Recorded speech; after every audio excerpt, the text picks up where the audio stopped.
योऽन्तः प्रविश्य ममाचमापसत्तां सञ्जीवयद्य किल शक्तिधरसुधाम्ना अन्याञ्च हस्तश्रवणत्वगादीन् प्राणान्नमो भगवते पुरुषाय तुभ्यं। बुद्धिर्बलं यशोधैर्यं निर्भयत्वं रोगताम् अजाढ्यं वाक्पटुत्वं च हनुमत्स्मरणात् भवेत्। श्रीगुरुभ्यो नमः। हरिः ओम्. జనకమహారాజు శతానందుణ్ణి చతుర్యుగములలో 4 రకాల పేర్లు ఉన్నటువంటి ఈ వెంకటాచలం మీదకి శ్రీనివాసుడు శ్రీహరి ఎలా వచ్చాడు అని ప్రశ్న వేస్తాడు. దానికి శతానందులు చెప్తారు, పూర్వం గంగా తీరంలో సప్తఋషి మండలి ఒక మహత్తరమైన యజ్ఞాన్ని ఆరంభించింది. లోక కళ్యాణం కోసమని యజ్ఞం చేస్తున్నారు. అప్పుడు ఆ యజ్ఞాన్ని తిలకించడానికి నారద మహర్షి వచ్చి ఆయన అడుగుతారట, ఇంత గొప్ప యజ్ఞానికి భోక్తృ ఎవరు? యజ్ఞాన్ని స్వీకరించేటువంటి వ్యక్తి కూడా శ్రేష్టమైనటువంటి వాడవ్వాలి. కాబట్టి సాధారణమైనటువంటి ఇంద్రుడు వీళ్ళు కాదు, త్రిమూర్తుల్లో శ్రేష్ఠుడెవరో చూసి అతన్ని మీరు మరి ఈ యజ్ఞభోక్తృగా నియమించండి అని చెప్పి చెప్తారు. త్రిమూర్తులను పరీక్షించాలి అంటే కఠినం, క్లిష్టం. వాళ్ళని ఎలా పరీక్షించాలి అని ప్రశ్నించినప్పుడు భృగు మహర్షిని ఎంపిక చేస్తారు. భృగు మహర్షి త్రిమూర్తులను పరీక్ష చేసి రాగల సమర్థుడు అని చెప్తారు. భృగు మహర్షి కూడా అంగీకరించి త్రిమూర్తుల్లో శ్రేష్ఠుడెవరు అని తెలుసుకోవడం కోసం మొదటిగా బ్రహ్మలోకానికి వెళ్తాడు. బ్రహ్మ సదస్సులో ఋషులు మునులు అంతా కూర్చొని వేదాన్ని పారాయణం చేస్తుంటారు. గంధర్వులు, యక్షులు, కిన్నరులు వీళ్ళంతా కూడా నాట్యాలు చేస్తూ పాటలు పాడుతూ ఉంటారు. వాణి భారతీదేవి మరి వీణావాద్యాన్ని వినిపిస్తూ ఉంటుంది. బ్రహ్మను చతుర్ముఖాలతో చతుర్వేదాలను కూడా పారాయణం చేస్తూ ఉంటాడు. ఇలా ఉన్నటువంటి బ్రహ్మ సదస్సుకు వెళ్ళినటువంటి భృగు మహర్షి బ్రహ్మను గూర్చి స్తుతి చేసి నమస్కారం చేస్తాడు. కానీ బ్రహ్మ అతని వైపు చూడడు, పట్టించుకోడు. సరే అని అక్కడి నుంచి నేరుగా కైలాసానికి వెళ్తాడు. కైలాసంలో ప్రమదగణాలన్నీ కూడా రకరకాల వాద్యాలు వాయిస్తుండగా శివుడు పార్వతితో కలిసి నాట్యాన్ని చేస్తుంటాడు. నాట్యాచారుడు శివుడు కాబట్టి ఈ భృగు మహర్షి వస్తాడు, శంకరుణ్ణి స్తుతి చేస్తాడు, నమస్కారం చేస్తాడు. శంకరుడు చూడడు. అయితే పార్వతి చూసి లజ్జతో భర్తను పక్కకు తప్పిస్తుంది. ఋషి వచ్చాడు, ఇప్పుడు మనం నాట్యం చేయడం తగదు అని. తమ నాట్యానికి భంగం కలిగించాడు అన్నటువంటి కోపంతో శివుడు కోపాన్ని నటించి శివుడు త్రిశూలంతో భృగు మహర్షి వైపుకు పరిగెడతాడు భృగువును చంపడానికి. ఇదంతా నటన. అప్పుడు భృగు మహర్షి కోపం వస్తుంది. అరే, భగవంతుడు భక్తుల్ని కాపాడాలి, నీవు భక్తులను పట్టించుకోకుండా సరసల్లాపాలు ఆడుతున్నావు దేవేరితో, నువ్వేం దేవుడవి అని కోపగించుకొని నీకు భూలోకంలో లింగ పూజ మాత్రమే ఉండాలి అని శపిస్తాడు. ఈ కోపంలో వెనక బ్రహ్మదేవుని మర్చిపోయాడు శపించడం. ఇప్పుడు గుర్తొచ్చింది, అందుకే బ్రహ్మకు పూజలే ఉండొద్దుగాక అని శాపనిస్తాడు. ఇలా శివుణ్ణి బ్రహ్మను శపించి అదే కోపంతో వైకుంఠలోకానికి వస్తాడు. వైకుంఠలోకంలో విష్ణు ఆ శేషతల్పం మీద పవడిస్తాడు. లక్ష్మీదేవి ఆయన పాదసేవ చేస్తూ ఉంటుంది. ఇక్కడికి వచ్చి ఇక్కడ కూడా శ్రీ మహావిష్ణు స్తుతి చేసి నమస్కారం చేస్తాడు. అయినా శ్రీ మహావిష్ణువు కూడా పలకడు. అరే, ఈ దేవతలందరూ కూడా స్త్రీలోలులై ఉన్నారు కాబట్టి వీరికి శాస్తి చేయాలి అని కోపంతో పరిగెత్తుకుండా వచ్చి స్వామివారి వక్షస్థలం మీద తంతాడు కాలితో. అప్పుడు శ్రీ మహావిష్ణువు లేచి అతనికి ఉచితాసనం మీద కూర్చోబెట్టి లక్ష్మితో చెప్తాడట, లక్ష్మి, మన ఇంటికి బ్రాహ్మణుడు అతిథిగా వచ్చాడు, జ్ఞాని, బ్రహ్మజ్ఞాని, వేడి నీళ్ళు తీసుకురా, ఉష్ణోదకాన్ని తీసుకురా, పాదసేవ చేయాలి అని. ఆమె తెచ్చిస్తుంది. ఉష్ణోదకంతో ఆ భృగు మహర్షి పాదాలను కడిగి ఆ జలాన్ని తన మీద ప్రోక్షణ చేసుకొని లక్ష్మీ మీద ప్రోక్షణ చేసి వైకుంఠం మొత్తం కూడా ప్రోక్షణ చేసి ఇవాళ నా వైకుంఠం పావనమైంది అంటాడట. తర్వాత నీ వచ్చిన కార్యమేమి అని అడిగి కుశల ప్రశ్న అడిగి అతన్ని పంపించేస్తాడు సాధారణంగా. భృగు మహర్షి కూడా భూలోకానికి వచ్చి చెప్తాడు, విష్ణు సర్వోత్తముడు, తదనంతరం తర్వాత రమాదేవి సర్వోత్తమురాలు, ఆ తర్వాత బ్రహ్మ, వాయు, భారతి, సరస్వతి, శివుడు, ఇలా క్రమంగా తారతమ్యం ఉంది. దేవతలందరూ కూడా అనుసారంగా శ్రేష్ఠుడు అని చెప్పి ప్రకటిస్తాడు భూలోకంలో. ఇక్కడ రమాదేవి కోపం వహించినట్టు నటిస్తుంది. ఎందుకంటే రమానివాసమైనటువంటి వక్షస్థలాన్ని ఒక తుచ్చ మానవుడు కాలితో తంతే శ్రీ మహావిష్ణువు వాడిని శపించగా ఉపచారాలు చేశాడు కాబట్టి నేను అక్కడ ఉండకూడదు అనుకుని రమాదేవి కొల్హాపురానికి వెళ్తుంది.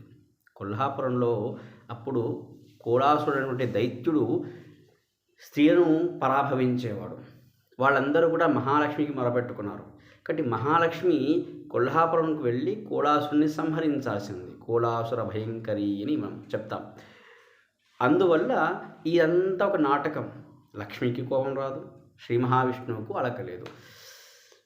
ఇలా అలిగి శ్రీ మహాలక్ష్మి కొల్లాపురానికి రాగానే విష్ణుమూర్తి కూడా ఆ వైకుంఠాన్ని వదిలి తెక్త్వా వైకుంఠం అంటారు. వైకుంఠాన్ని వదిలి మరి స్వామి పుష్కరిణి తీరనటువంటి ఈ పవిత్రమైనటువంటి గిరిని వెంకటాచలాన్ని చేరతాడు. వెంకటాచలంలో ఈ పుష్కరిణికి దక్షిణ భాగం ఉన్నటువంటి ఒక చింత చెట్టు కింద పుట్టలో స్వామి వసిస్తూ ఉంటాడు. బ్రహ్మాదులు లక్ష్మీదేవి దగ్గరికి వెళ్ళి శ్రీ మహావిష్ణువు వెంకటాచలం చేరాడు, ఎక్కడున్నాడో అనేది కనుక్కోవాలి, అందువల్ల నేను గోవుగా మారుతాను, శివుడు దూడగా మారుతాడు, మమ్మల్ని ఇద్దరిని కూడా చోళరాజుకు విక్రయించు, నువ్వు గొల్లతిగా మారి అని చెప్తారు. దేవి గొల్లతిగా మారుతుంది, బ్రహ్మ ధేనువుగా మారుతాడు, శివుడు దూడగా మారి ఆ ముగ్గురు కూడా చోళపురానికి, అంటే ఇప్పుడు ఏదైతే మనం చెప్పుకుంటున్నామో వెంకటాచలము, ఇది చోళరాజు యొక్క అధీనంలో ఉండింది ఒకప్పుడు. ఆ చోళ మహారాజు దగ్గరికి వచ్చి చేరతారు. చోళ మహారాజుకు ఈ గోవు నమ్ముతుంది. ఆమె చెప్తుంది చాలా అద్భుతమైన పాలిస్తుంది, మంచి పాలిస్తుంది అని చెప్పి. రాజు కూడా తన కొడుకుకు ఉండాలి అని తీసుకుంటాడు. ఏదైనా వస్తువును భగవంతునికి అర్పించాలనే బుద్ధితో స్వీకరించాలి. కొడుకుకు నాకు అనే స్వార్థ బుద్ధితో ఉండకూడదు అని చెప్పడం ఈ కథ యొక్క ముఖ్య ఉద్దేశం. గోవును ప్రత్యేకంగా చూసుకొని గోపాలకు చెప్తాడు. గోవును అన్ని గోవులతో పాటుగా ఈ వెంకటగిరికి తీసుకెళ్తాడు మేపడానికి. బ్రహ్మ వచ్చిన పనే స్వామిని వెతకడం. స్వామిని వెతికి స్వామి పుట్టలో నన్ను తెలుసుకొని రోజు పుట్ట దగ్గరికి రావడము, తన పాలన్నీ పొదగడం అక్కడే పుట్టలోనే. ఇలా అవడం వల్ల ఇంటికి వెళ్ళిన తర్వాత గోవు పాలిచ్చేది కాదు. రాజకుమారునికి పాలు లేవు. రాజపత్ని అనుకుంటుంది ఈ పాలన్నీ కూడా గోపాలకుడే తాగుతున్నాడు అని చెప్పి గోపాలకుని దండిస్తుంది. అప్పుడు గోపాలకునికి కోపం వస్తుంది. అరే నేను ఆవు వల్ల తన్నించుకోవాల్సి వచ్చింది కాబట్టి ఆవునే మనము దండించాలి. ఆవు ఎక్కడికి వెళ్తుంది, ఆవు పాలు ఏమవుతుంది అని అన్వేషణ మొదలు పెడతాడు. ఆవు వెంట వెళ్తాడు. ఆ రోజు మరుసటి రోజు ఆవు నేరుగా మందను తప్పించి వెంకటాచలంలో ఉన్నటువంటి పుష్కరిణికి దక్షిణ భాగం ఉన్నటువంటి మరి చింత చెట్టు కింద ఉన్నటువంటి పుట్టలో పాలు వేస్తుంటుంది. అరే ఇంత పని చేస్తుంది ఆవు అని చెప్పి తన చేతిలో ఉన్నటువంటి కుటారం గొడ్డలు తీసుకుని ఆవును చంపబోతాడు. లోపల స్వామి అనుకుంటాట, ఒక్క చిన్న తులసి దళాన్ని నాకు అర్పిస్తేనే ఆ భక్తుల్ని నేను కాపాడుతాను అని నాకు నా ప్రతిన. అలాంటిది చక్కగా రోజు క్షీరంతో అభిషేకం చేస్తుంది ఆవు, దీన్ని కాపాడాలి అని చెప్పి ఆవు తప్పుకుంటుంది. స్వామి పైకి లేస్తాడు. ఆ గొడ్డలి దెబ్బ స్వామి నుదుటి మీద పడుతుంది. వెంటనే 7 తాడి చెట్ల పొడవు ప్రమాణంలో రక్తం ఎగచిమ్ముతుంది. ఆ రక్తాన్ని చూసి గోపాలకుడు చనిపోతాడు. ఆవు వెంటనే కిందికి వెళ్ళి ఆ చోళరాజును పిలుచుకొస్తుంది. చోళరాజు చూస్తాడు, భృత్యుడు చనిపోయాడు, గోపాలకుడు రక్తం ఏరుగా పారుతుంది, ఇంత పని చేసినప్పుడు దుర్మార్గుడు ఎవడు అని చెప్పి అరుస్తాడు. లోపల నుంచి స్వామి బయటికి వస్తాడు. వచ్చి పాపిష్టివాడా, నా నేనేదో నా మానాన నేను ఈ పుటలో ఉంటే ఆ గొడ్డలితో నన్ను కొట్టించావు కదా, దీని శిక్షగా నువ్వు పిశాచి అయిపోవు అని శపిస్తాడు. దానికి వాడంటాట ఆ చోళరాజు, నేనేమీ తప్పు చేయలేదు, తప్పు చేసింది నా భృత్యుడు, శిక్ష నాకెందుకు అన్నప్పుడు చెప్తాడు స్వామి, శిష్యుడు తప్పు చేస్తే శిక్ష గురువుకు, భార్య తప్పు చేస్తే భర్తకు శిక్ష, భృత్యుడు తప్పు చేస్తే రాజుకు యజమానికి శిక్ష పడాలి, కాబట్టి నువ్వు అనుభవించాల్సిందే అని చెప్పి, దీనికి పరిష్కారం ఏంటంటే ఈ శాపము అంటే ఈ బాధ నుంచి ఎప్పుడు తప్పించుకోగలను అంటే చెప్తాడు, ముందర ఆకాశరాజు నాకు వివాహ సమయంలో కిరీటం ఇస్తాడు, ఆ కిరీటాన్ని నేను ధరిస్తాను. అప్పుడు శుక్రవారం సాయంత్రం నేను కిరీటం ధరిస్తాను, మా మామ ఇచ్చిన కిరీటాన్ని. 6 గడియల పాటు నా కంటి నుంచి ధారాకారంగా ఆనంద బాష్పాలు రాలుతాయి.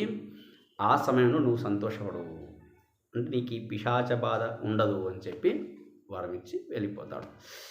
తర్వాత ఈ శ్రీనివాసుడు ఔషధం కోసమని బృహస్పత్యాచార్యుని పిలిపిస్తాడు. బృహస్పతి ఆచార్యులు వచ్చేసి ఔషధాన్ని చెప్తారు. ఔదుంబర వృక్షం యొక్క పాలను పత్తితో ఇలా అద్దుకోవడం వల్ల నీకు గుణమవుతుంది అని చెప్తాడు. ఆ ప్రకారం ఆయన ఆ ఔషధాల కోసం అన్వేషిస్తూ ఉంటాడు. ఒకరోజు అలా వెళ్తున్నప్పుడు ఈ వరాహస్వామి వస్తాడు అక్కడికి. అతన్ని చూసి తను గబగబా పుట్టలోనికి వెళ్ళిపోతాడు. వరాహస్వామి వచ్చి ఎవరు మీరు అన్నప్పుడు ఆయన బయటికి వచ్చి చెప్తాడు, నేను ఇట్లా శ్రీనివాసుని అని తన కథ అంతా చెప్పుకుంటాడు. అప్పుడు వరాహునికి చెప్తాడు, స్వామి నేను కలియుగాంతం వరకు ఇక్కడే ఉండాలనుకున్నాను, నాకు కొంత భూమిని ఇవ్వాలి మీరు. ఎంత భూమి? 100 పాదాల భూమిని ఇవ్వాలి అన్నప్పుడు వరాహస్వామి చెప్తాట, అయ్యా ఇది కలియుగము, కలియుగంలో ఊరికే ఇవ్వం మేము, మూల్యానికి ఇస్తాం, ఎంతో కొంత డబ్బు ఇచ్చి తీసుకోవాలి అంటాట. డబ్బు గివ్వు నేను తీసుకురాను, అయితే మూల్యం అయితే చెల్లిస్తాను. ఏంటి మూల్యం అంటే నీవు ఇచ్చే 100 అడుగుల పాదానికి భూమికి మూల్యం ఏంటి అంటే ప్రథమ పూజ, ప్రథమాభిషేకం, ప్రథమ దర్శనం, ఈ 3 కూడా నీకు జరిగేటట్టు చూస్తాను. అంటే ఇక మీట నా భక్తులు రావాలి అంటే ఖచ్చితంగా నీ దర్శనం చేసుకొని రావాలి. మొదట నీకు అభిషేకం జరుగుతుంది, మొదట నీకు నైవేద్యం జరుగుతుంది, నీ దర్శనం చేస్తారు మొదట అని చెప్పడం జరుగుతుంది. ఇలా ఒకే రూపమైనటువంటి స్వామి విష్ణు విభిన్నంగా ఉండి మాట్లాడుతున్నాడు, ఒకే రూపమే కదా. అందువల్ల దేవతలు హర్షించి పుష్పవృష్టి కురిపిస్తారు. తర్వాత ఈయన చెప్తాడు, వరాహస్వామి నువ్వు భూమికి వచ్చావు, నీకు భోజనం ఎవరు చేసిస్తారు, వంట చేయాలి, ఇవన్నీ వల్ల కాదు, కాబట్టి భూమిని ఇచ్చాను, ఒక దాసిని కూడా ఇస్తాను, స్వీకరించు అని చెప్పి బకుళామాతను ఆయనకు సేవకురాలుగా నియోగిస్తాడు వరాహస్వామి. ఇలా బకుళామాతను సేవకురాలుగా పెట్టుకొని స్వామి అలా కాలం గడుపుతూ ఉంటాడు. ఒకరోజు స్వామికి మరి వేటాడాలి అనిపిస్తుంది. వేటాడాలి అంటే స్వామికి ప్రళయకాలంలో బ్రహ్మాదులనే వేటాడేటువంటి మహానుభావుడు ఇక్కడేం దొరకదా, ఒక మదించిన ఏనుగు వెళుతూ ఉంటుంది అడవిలో, ఇతను కూడా ఆ ఏనుగును వేటాడడానికి బయలుదేరుతాడు. చక్కగా శృంగారం చేసుకుని స్వామి వేటాడడానికి బయలుదేరుతాడు. మరి గుర్రంగా వాయుదేవుడే మారతాడు. ఆ గుర్రానికి రజ్జు, లక్ష్మీదేవి రజ్జుగా మారుతుంది. అలా చక్కటి గుర్రాన్ని వేసుకొని స్వామి మరి ఏనుగు వెంట పడతాడు. చాలా దూరం వెళ్తుంది ఏనుగు. ఎక్కడ దాకా వెళ్తుందంటే పద్మావతీదేవి యొక్క ఉద్యానం దాకా వెళ్తుంది. అక్కడ ఏనుగు శరణు కోరి అడవిలోకి వెళ్ళిపోతుంది. ఇతను ముందుకు వెళ్తాడు. అలా వెళ్తే ఉద్యానంలోకి వెళ్తే అక్కడ చక్కని పూబంతులు కనపడతారు. పద్మావతి ఆమె యొక్క చలికత్తెలు. వాళ్ళని చూసి శ్రీనివాసుడు అందులో పద్మావతిని చూసి మోహిస్తాడు.